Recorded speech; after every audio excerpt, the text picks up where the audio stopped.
Olá amigos do YouTube, amigos do Facebook, e hoje vamos continuar nossa série de estudos no livro de Apocalipse. E hoje nós vamos estudar o capítulo 2, a primeira parte do capítulo 2, Carta às Igrejas de Éfeso e Esmirna.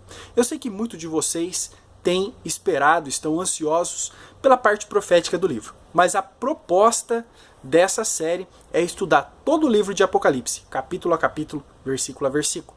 Lembrando vocês que esse vídeo aqui é um resumo do estudo que é completo aqui no link que vai estar disponível aí para vocês.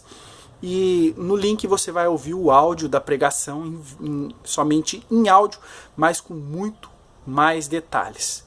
E eu convido você que não perca os áudios desta série, porque são muito mais estudos muito mais minuciosos, que com certeza vão fazer grande diferença na sua vida espiritual, vão te edificar e te trazer conhecimento, tá bom?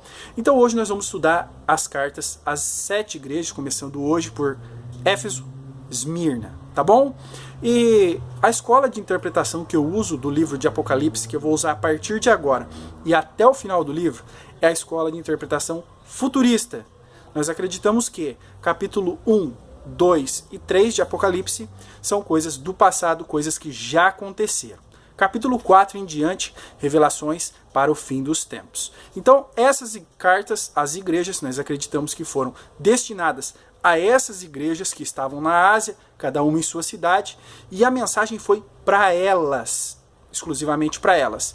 E para que serve então para nós nos dias de hoje? Para tirarmos as lições com os erros deles, com os acertos deles também, e muito apoio teológico aqui nessas cartas. Então a primeira carta é para a igreja de Éfeso. E no versículo 1 diz o seguinte: escreve ao anjo da igreja que está em Éfeso, isto diz aquele que tem na sua destra as 7 estrelas, que anda no meio dos 7 castiçais de ouro. Para escrever para o anjo que está na igreja em Éfeso, tá? Não é um anjo literal. Por quê? Porque anjo significa mensageiro, e não é comum, é totalmente incomum que um anjo receba uma mensagem de um homem. Então João foi convidado a escrever a este anjo. Quem é este anjo? É o pastor daquela igreja, é o que liderava aquela igreja, certo? E já começa assim com uma, vamos dizer, uma ameaça que diz: aquele que tem nas suas destras as 7 estrelas e anda no meio dos 7 castiçais.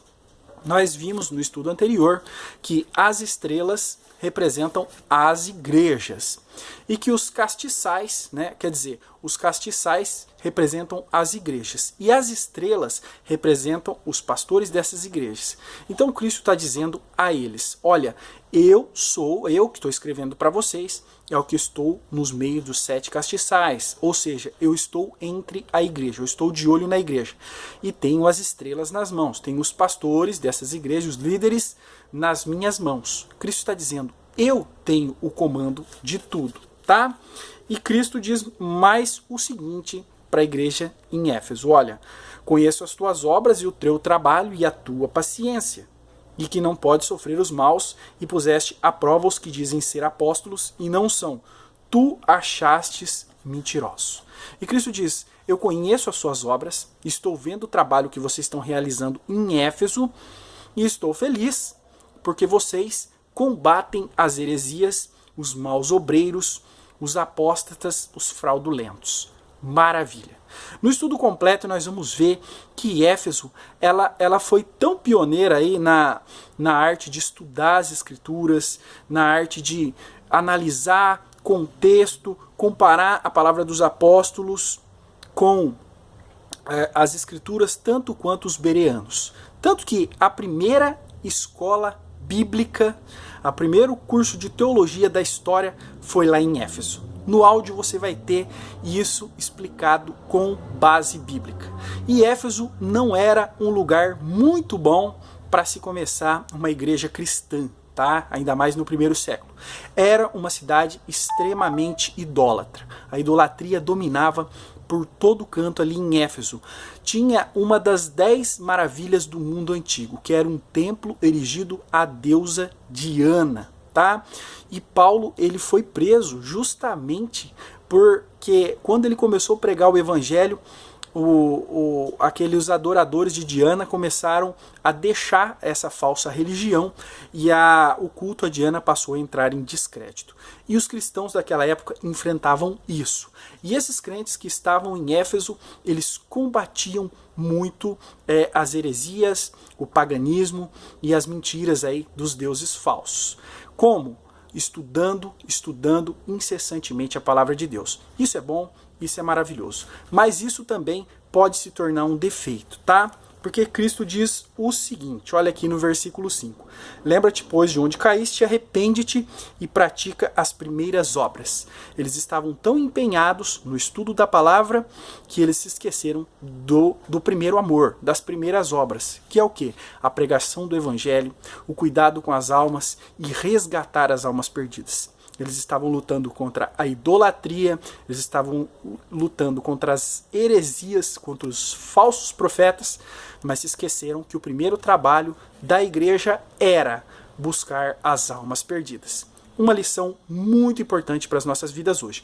Muitos hoje se dizem teólogos, muitos estão preocupados em aprender profecias, muitos estão preocupados em absorver cada vez mais conhecimento teológico da Bíblia. Isso é bom, maravilhoso.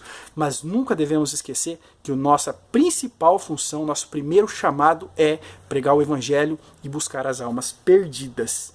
Porém, Cristo faz uma promessa muito boa para a igreja de Éfeso, que serve para nós também. Versículo 7 diz o seguinte: quem tem ouvidos, ouça o que o Espírito diz às igrejas. Ao que vencer, dar-lhe-ei de comer da árvore da vida que está no meio do jardim de Deus. Então, quem tem ouvidos, ouça o que o Espírito diz às igrejas. Foi dito a essas igrejas, mas quem tem ouvidos, hoje, 2000 anos depois, pode ouvir essa mensagem e aplicar na sua vida e vai ter um grande ganho. Que ganho é esse?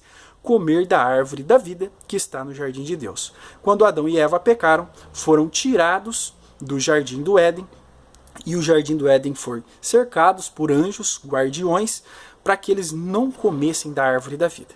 Foram tirados do privilégio de estar na presença de Deus, foram tirados do privilégio de se alimentar da árvore da vida, né, que traz vida eterna. E ao que vencer, ao que souber passar a sua vida cristã de forma correta, combatendo heresias, mas também não se esquecendo do Evangelho e nunca se desviando de Cristo, da sua palavra, esse vai ser abençoado em comer a árvore da vida. Muito bem, vamos passar para a igreja agora, para a carta à igreja de Esmirna. Esmirna é uma das igrejas que não recebeu aí nenhuma crítica, tá? Somente Esmirna e Filadélfia. Isto é maravilhoso. E Cristo começa dizendo o seguinte: e ao anjo da igreja que está em Esmirna escreve, isso diz o primeiro e o último, que foi morto e reviveu. Cristo diz, eu sou o primeiro e o último, que foi morto e reviveu. Ele está querendo dizer que ele é eterno e que foi aquele que foi sacrificado pelos nossos pecados. É muito interessante com a história da cidade, porque a cidade de Esmirna, ela lutava para ter o status político de a primeira cidade, né, em importância das cidades da Ásia. E Cristo diz, eu sou o primeiro e o último. Uma cidade que lutava para ter um status de importância de primeira. E Cristo diz, a importância dos homens, a importância política, a importância deste mundo não é nada. Eu sou o primeiro e também o último, porque esse mundo vai passar, mas eu permanecerei até o final. E também que ele diz que foi morto e reviveu. E a cidade de Esmirna, ela passou por isso. Ela foi morta e reviveu. Ela foi destruída pelos romanos, pelos babilônios, completamente destruída, e Alexandre o Grande a reconstruiu e ela voltou com mais glória do que antes. Muito bem. E Cristo continua dizendo, conheça as tuas obras e a tua tribulação e pobreza, mas tu és rico. Cristo diz, eu conheço as tuas obras, o sofrimento que vocês passam aí e a pobreza de vocês, mas vocês são ricos. A cidade de Esmirna era uma cidade muito rica e muito próspera, como eu disse, lutava pelo status de primeira cidade da Ásia. Mas Cristo diz para aqueles crentes, para a igreja que estava lá em Esmirna, conheço a tua pobreza, que vocês são pobres, mas, entre parênteses, mas tu és rico. Eram pobres financeiramente, mas eram ricos espiritualmente. O que Cristo está querendo dizer aqui? Que mesmo com toda a riqueza daquela cidade, eles continuavam pobres. Por quê?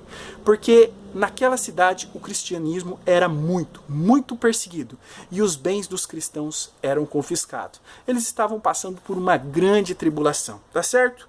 E o que diz aqui ainda no versículo 10? Nada temas das coisas que hás de padecer. Eis que o diabo lançará alguns de vós na prisão para que sejais tentados. E terei uma aflição de 10 dias, ser fiel até a morte, dar-te-ei a coroa da vida. E eles seriam tentados. Uma igreja que não recebeu nenhuma crítica. Uma igreja que era humilde e que perdeu aí os seus bens, perdeu o seu status, né, por causa de defender o evangelho de Cristo. E Cristo dizia, vocês são ricos espiritualmente e vocês vão passar por tribulações. Comparando aí com a igreja de Laodiceia, Laodiceia se dizia rica. Nós vamos chegar nesse estudo. E Cristo dizia, vocês são pobres, cegos e nus. Esmirna era pobre, de verdade, mas Cristo dizia, vocês são ricos. Outra coisa interessante, Esmirna não recebeu nenhuma crítica por parte de nosso Senhor Jesus. Filadélfia também não.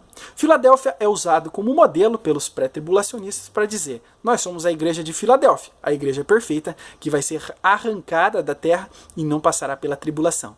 Já Esmirna, uma igreja que andava perfeitamente conforme a vontade de nosso Senhor, mas que Deus permitiu que passasse por tribulação, que fossem lançados na prisão e até que fossem martirizados. No estudo em áudio vocês vão ver isso, tá bom? E tem uma grande promessa aqui no versículo 11 para a igreja de Esmirna. Quem tem ouvidos, ouça o que o Espírito diz às igrejas. O que vencer não herdará o dano da segunda morte. A segunda morte é a morte eterna, é a condenação no lago de fogo. E também tem aquela frase que é muito conhecida. Ser fiel até a morte, dar-te-ei a coroa da vida. Dizem que aquele que permanece, cristão até o fim, esse herda a coroa da vida e é salvo. Isso é mentira? Se a coroa da vida é algo conquistado por méritos e é um prêmio, uma coroa seria um prêmio, então a salvação não seria por graça, e sim por obras. Mas por que ser fiel até a morte dar-te-ei a coroa da vida? Porque o contexto da cidade aqui diz que eles passariam por tribulação, que o diabo lançaria-os na prisão e que eles seriam martirizados, mas que era para serem fiéis até a morte. E esta coroa é uma grande recompensa pela sua fidelidade. Não trata de salvação, mas uma grande recompensa pela fidelidade. Obrigado por assistir o vídeo até aqui. Assista, por favor, o áudio completo que vai aparecer aqui do lado para você. E eu te convido a acompanhar essa série. Peço a você o seu apoio, que deixe o like, compartilhe os vídeos e continue acompanhando a série, que nós vamos até o final do livro de Apocalipse. Muito obrigado.